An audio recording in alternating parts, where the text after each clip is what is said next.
বিগত দুদিনের টানা বর্ষণে জলমগ্ন সোনামুড়া মহকুমার বিস্তীর্ণ এলাকা, বিশেষ করে গোমতী নদী লাগোয়া নিচু এলাকাগুলিতে জমে আছে জল।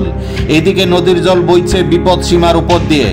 এমন অবস্থায় বৃষ্টির পরিমাণ বৃদ্ধি পেলে বা উজানের জল ক্রমশ নামতে থাকলে নদী লাগোয়া বাড়িঘর গুলির ঝুঁকিটা অনেকটাই বেড়ে যাবে। সেই কারণে সোনামুড়া মহকুমা প্রশাসনের তরফ থেকে বিভিন্ন এলাকাগুলিতে মাইক যুগে সতর্কতা জারি করা হয়েছে।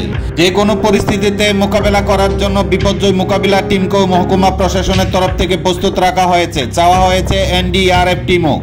আজ অর্থাৎ মঙ্গলবার বিকেল 5:30 সংবাদ মাধ্যমে একান্ত সাক্ষাৎকারে উক্ত বিষয়ে বিস্তারিত জানান সোনামুড়া মহকুমা শাসক অরূপ দেব।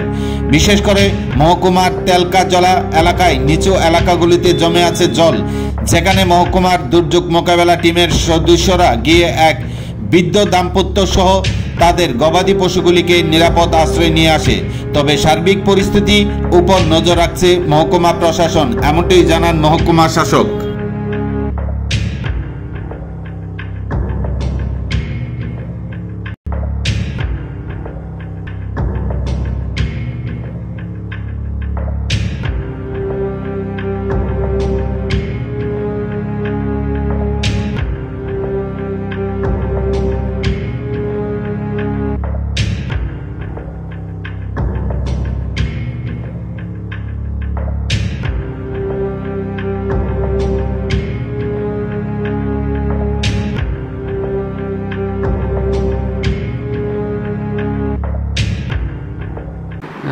যে ইনফরমেশন পেয়েছি তাতে দেখা যাচ্ছে যে আমাদের গোমতী নদীর জলের যে লেভেল সেটা এখন 12.21 মিটার।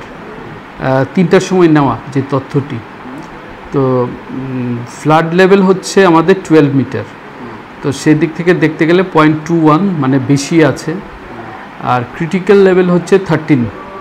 তো আমরা যখন 11.5 মিটার হচ্ছে ওয়ার্নিং লেভেল, তো 11.5 মিটার যখন ক্রস করেছি সকালবেলা, তারপরেই আমরা ডিজাস্টার ম্যানেজমেন্ট টিম আমাদের যে সোনামুড়াতে যে আছে তাদেরকে আমরা অ্যাক্টিভেট করেছি এবং তাদেরকে আমরা নিচু যে এলাকা যেখানে সবচেয়ে বেশি স্পর্শকাতর থাকে, জল যেখানে প্লাবিত হওয়ার যথেষ্ট সম্ভাবনা থাকে, সেখানে আমরা ইতিমধ্যে মোতায়েন করে রেখেছি।